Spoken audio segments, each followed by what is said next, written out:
Hello viewers, আসসালামু আলাইকুম। সবাই কেমন আছেন? আশা করি সবাই ভালো আছেন। প্রতিদিনের মধ্যে আজকেও চলে আসলাম আপনাদের মাঝে। আজকে একটু রাশি নিয়ে একটু কথা বলবো। নিয়ত তো বরাবর সবসময় থাকছে রাশির বিষয়, তো আজকে একটু রাশির বিষয় নিয়ে অনেকের জল্পনা কল্পনা থাকতে পারে। তো রাশি আপনার কি কি ধরনের কাজগুলো হয়, মানে কি কি ধরনের কাজের বিষয়গুলো হয়, সেটা অনেকে জানা নাই, ঠিক আছে? তো আজকে আমি সেটাই উল্লেখ করবো, সেটাই আমি আপনাদেরকে বলবো। রাশিয়াতে হচ্ছে মোটামুটি মোটামুটি ভালো ক্যাটাগরির কাজগুলো হয়, যেগুলো বাংলাদেশ থেকে যেসব লোকের চাহিদা আছে সব ক্যাটাগরির নিয়োগগুলো হয় রাশিয়াতে। তো প্রথমত যে এই packaging, factory worker, packaging, cleaner, এরপর হচ্ছে কনস্ট্রাকশন, সুইং মেশিন অপারেটর, এরপর হচ্ছে কনস্ট্রাকশন সব ক্যাটাগরি, ইলেকট্রিশিয়ান এগুলো, এরপর হচ্ছে হোটেল বয়, রেস্টুরেন্ট, সব ধরনের ক্যাটাগরির কম বেশি ভিসাগুলো হয়। ভিসা বলতে ভিসা অনুযায়ী আপনার ভিসার ফি অনেকে বলতেছেন এত টাকা কেন লাগে ভাই।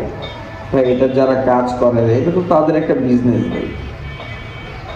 বিদেশটা হচ্ছে ম্যান পাওয়ার জগতে, এটা হচ্ছে তাদের বিজনেস। অনেকে বলবো মাত্র 2-3 লাখ টাকা খরচ, সেখানে 5-6 লাখ 7 লাখ টাকা 8 লাখ টাকা কেন লাগে ভাই? এটা হচ্ছে ভাই, এটা হচ্ছে তাদের একটা বিজনেস ভাই।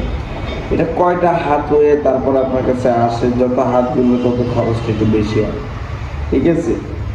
যেমন ওই দেশে কয়েক ধাপে কাজ করে, যেমন কেউ লয়ার দিয়ে কাজ করায়, কেউ ডিরেক্ট কোম্পানির মাধ্যমে লোক নেয়, ঠিক আছে? দুইটা হইতে ম্যাক্সিমাম পুরো বিশ্বে লোক হচ্ছে ম্যান পাওয়ার সাপ্লাই বাংলাদেশ থেকে।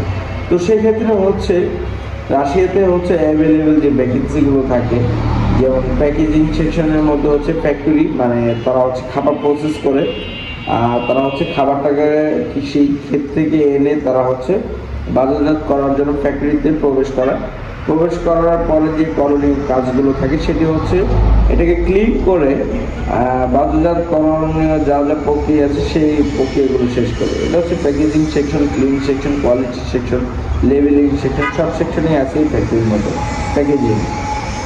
আর হচ্ছে হোটেল বই, রাশিয়ার হোটেল বইগুলো কেমন হয়? আচ্ছা, রাশিয়ার হোটেল বইগুলোর মধ্যে অবশ্যই শিক্ষিত হতে হবে, ইংলিশ অনবরত জানতে হবে, ঠিক আছে? আরেকটা আছে হোটেল বয় ক্লিনার, ঠিক আছে? হোটেল বয় ক্লিনারের কাজ কি? ইশারা বুঝতে হবে, একটু ইংলিশ জানা থাকতে হবে হোটেল বয় ক্লিনার হিসাবে। তো সেক্ষেত্রে হচ্ছে অবশ্যই মোটামুটি ইংলিশ জানতে হবে। আর সেক্ষেত্রে দেখা গেছে সে ওই কাজ করতে সুবিধা হবে। আর এটা হচ্ছে ক্লিনার, একটা হচ্ছে ফ্যাক্টরির ক্লিনার, আর একটা হচ্ছে ফ্যাক্টরির বাইরে ক্লিনার হয়। বাইরে যে আউটডোরে যে ক্লিনার, সেটা হচ্ছে মূলত হচ্ছে আইসগুলো সরানোর কাজ, বরফগুলো যে স্নোফলগুলো সরানোর যে কাজগুলো থাকে সেগুলো আপনার এক জায়গা থেকে আরেক জায়গায় ক্লিয়ার করতে, যেমন পার্কিং লটে, রাস্তাঘাটে, ফ্যাক্টরির আশেপাশে বা অফিসের আশেপাশে যেসব ইয়েগুলো থাকে সেগুলো সরানো লাগে। গাড়িতে ওয়াশ করতে হয়, গাড়িটা যেমন বরফে ঢেকে গেছে গাড়িটাকে ইয়ে করে রাখতে হয়, এই গেল। এরপর হচ্ছে আপনার হচ্ছে এরপর হচ্ছে sewing machine operator. Sewing machine সেখানে সব দেশেই গার্মেন্টস সেক্টর আছে, এটা কম বেশি জানেন। গার্মেন্টস সেক্টর না থাকলে ওই দেশে লোকালি মার্কেটে তারা ইয়ে করতে পারবে না। সব সব দেশ সব বিষয়ে সব কিছু নিয়ে অন্য দেশের উপর নির্ভরশীল থাকেন, সবাই যা যার সক্ষমতা নিয়ে থাকে। তো সেই ক্ষেত্রে হচ্ছে সব দেশে গার্মেন্টস সেক্টর আছে। তো ওই ক্ষেত্রে হচ্ছে কিন্তু বাংলাদেশে ওয়াশিং প্ল্যান্ট হচ্ছে সবচেয়ে বেশি, যেটা হচ্ছে বিশাল কোথাও নেই। এক কথায় বাংলাদেশেই বেশি, বাংলাদেশ বেশি বলতে বাংলাদেশেই 99% আছে। ইউরোপ আমেরিকার মতো উন্নত যে দেশগুলো আছে, তো সেগুলোতে কিন্তু ওয়াশিং প্ল্যান্ট নাই। সেগুলো তো ওয়াশিং প্ল্যান্ট নাই, আপনি একটু খোঁজ করে দেখলে আপনি পাবেন। ইতিমধ্যে হচ্ছে এইগুলো। আর সুইং মেশিন অপারেটরে জানি তো পুরুষ ফিমেল দুটোটাই চাহিদা কম বেশি থাকে। এরপর হচ্ছে ওই লোকে আরেকটা যেটা আছে কনস্ট্রাকশন সাইডে কয়েক ক্যাটাগরির লোক নেয়।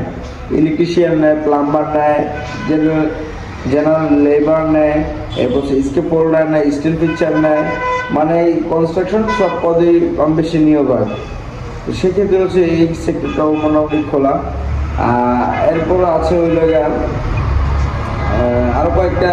এরপর কৃষি যেটাতে তেমন লোক লাগে না, কারণ হচ্ছে তারা হেক্টর পর হেক্টর জমি 1-2টা লোক দিয়ে, তারা 10টা লোক দিয়ে নিজেরাই কৃষি যে ক্ষেতগুলো তারা নিজেরাই কমপ্লিট করে। আর যেহেতু এখন বরফের সিজন, রাশিয়াতে হচ্ছে ফেব্রুয়ারি মার্চ পর্যন্ত মোটামুটি প্রচণ্ড শীত থাকে। প্রচণ্ড শীত থাকে, তো সেই তারা হচ্ছে গ্রিন হাউসে মূলত হচ্ছে ফসলগুলো উৎপাদন করে, গ্রিন হাউসেই সব কিছু করে।